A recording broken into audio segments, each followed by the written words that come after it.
रामचरितमानस में लिखा है, सब कर निंदा जे नर करहीं, ते चमगादड़ होई अवतरहीं। सबकी निंदा करने से चमगादड़ की योनि में जाना पड़ता है, ये बात तुलसीदास जी महाराज कह रहे हैं।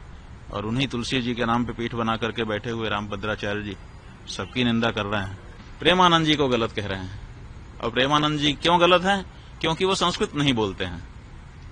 तुलसीदास जी जिनकी पीठ पर आप स्वयं बैठे हुए हो, उन्होंने भी तो अवधी भाषा में रामचरितमानस लिख दिया। उनसे पूछा जाना चाहिए कि उनकी टिप्पणी का क्या मतलब है। रामभद्राचार्य जी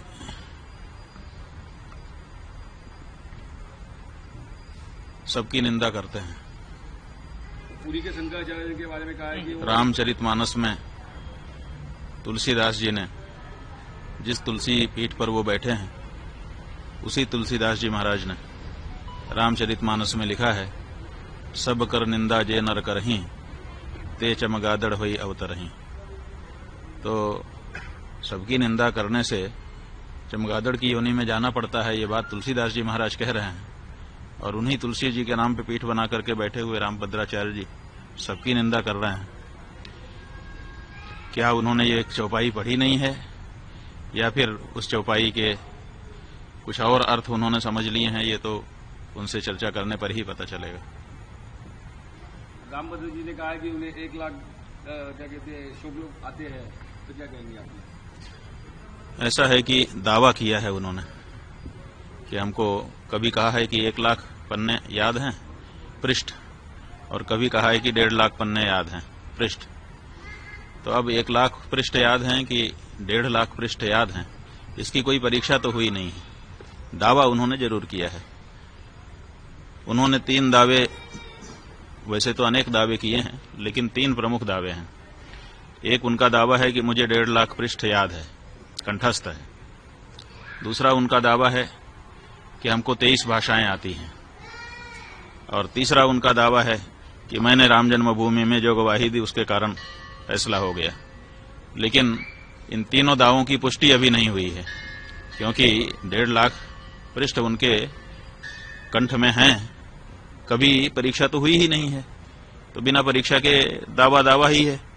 इसलिए हम चाहेंगे कि 1.5 लाख पृष्ठ कौन कौन से हैं उनको निकाल के एक जगह पे रखें, और फिर लोगों को आमंत्रित कर दें कि आइए, जिसको किसी भी प्रश्न से पूछना हो हमसे पूछिए, हमको सब कंठस्थ है। 150 पृष्ठों से 1.5 लाख पृष्ठ याद हैं, तो कम से कम 150 पृष्ठ एक बार पूछ लिए जाएं, कोई भी पृष्ठ, और उसके बाद अगर वो सब सुना देते हैं तो सब लोग जय जयकार करेंगे, हम लोग भी जय जयकार करेंगे, है ना। ये विश्व के लिए बड़ा अचंभा होगा कि हमारा एक संत 1.5 लाख पृष्ठ कंठस्थ करके बैठा है। तो हम चाहेंगे कि अब ये मौका आ गया है कि वो 1.5 लाख पृष्ठ कौन कौन से हैं छांट दें, और उनको एक मेज पर सजा दिया जाए, और फिर लोगों को बुला लें। 150 पृष्ठ केवल पूछे जाएंगे। अगर 150 पृष्ठ कंठस्थ उनको हो गए उनमें से, तो हम लोग मान लेंगे कि सब कंठस्थ हैं। वो कहते हैं कि 23 भाषा हमको आती है। अभी तक उनका कोई भी वीडियो YouTube पर खोजने से हिंदी के अलावा दूसरी भाषा में मिलता नहीं है। तो अगर 23 भाषा आती होती तो 23 भाषा में उनका कोई न कोई प्रवचन होता कहीं न कहीं। तो 23 भाषा कौन कौन सी है उसकी सूची वो बता दें। तो 23 उन भाषाओं के जो विद्वान हैं उनको हम लोग भेजेंगे। 40-40 मिनट का एक संवाद उसी भाषा के विद्वान के साथ उनका हो जाए। जय जयकार कौन नहीं करेगा, सब करेंगे। और तीसरी बात यह है कि वो कहते हैं कि राम जन्मभूमि में हमारे कारण फैसला आ गया, हम ही हैं। तो वहां के वकीलों ने तो इसके विरुद्ध बताया है, वहां के जज ने तो इसके विरुद्ध बताया है, इसलिए इसमें भी शंका हो गई है। इसलिए इस बारे में भी प्रमाण उनको सामने रख देना चाहिए, और ये कहना चाहिए कि जो वकील और जो जज कह रहे हैं वो गलत है। लेकिन ये नहीं उन्होंने कहा है। जो उनको गलत बता रहे हैं उनको उन्होंने गलत नहीं कहा है, प्रेमानंद जी को गलत कह रहे हैं। और प्रेमानंद जी क्यों गलत हैं? क्योंकि वो संस्कृत नहीं बोलते हैं। तुलसीदास जी जिनकी पीठ पर आप स्वयं बैठे हुए हो, उन्होंने भी तो अवधी भाषा में रामचरितमानस लिख दिया। संस्कृत में क्यों नहीं लिखा उन्होंने? क्या संस्कृत बोलना ही विद्वत्ता होती है? क्या गोस्वामी तुलसीदास जी विद्वान नहीं थे कि वो अवधी भाषा में महाकाव्य की रचना कर रहे थे, अवधी भाषा में राम जी के गुणगान कर रहे थे?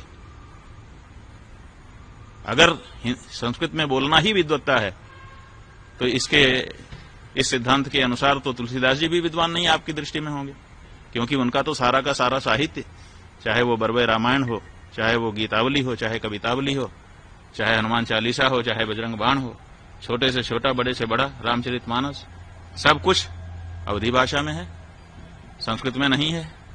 तो क्या तुलसीदास जी विद्वान नहीं थे? तो ये जो परिभाषा आप लेकर के आए और हमने ये पूछा है कि आप ये बताइए, प्रेमानंद जी महाराज दिन भर राधे राधे श्याम श्याम कह रहे हैं, तो राधे राधे श्याम श्याम ये जो शब्द हैं ये संस्कृत भाषा के हैं कि नहीं, और संबोधन विभक्ति में हैं कि नहीं? और जब संबोधन विभक्ति से अपदम न प्रयुंजित, अपद नहीं बोलना चाहिए, और वो उसको पद बना करके संबोधन विभक्ति में ढाल करके अगर दिन भर उच्चारण कर रहे हैं तो आपसे ज्यादा संस्कृत तो वो बोल रहे हैं। आप कितनी देर संस्कृत बोलते हैं दिन भर में, बताइए? केवल प्रवचन में जहां उदाहरण देने का अवसर आता है, कुछ श्लोक आप बोलते हैं, उतना ही तो संस्कृत आपके द्वारा बोला जाता है, और वो दिन भर राधे राधे श्याम श्याम रटते हैं, जो कि पद है, जो कि संस्कृत व्याकरण की दृष्टि से शुद्ध शब्द है। तो वो तो आपसे ज्यादा संस्कृत रोज बोल रहे हैं, और आप कह रहे हैं कि वो संस्कृत नहीं बोलता है। माने संबोधन विभक्ति में जब भगवान का नाम बोला जाता है तो क्या वो संस्कृत नहीं होता है? और अगर संस्कृत होता है तो वो तो संस्कृत ही बोल रहे हैं, दिन भर संस्कृत बोल रहे हैं।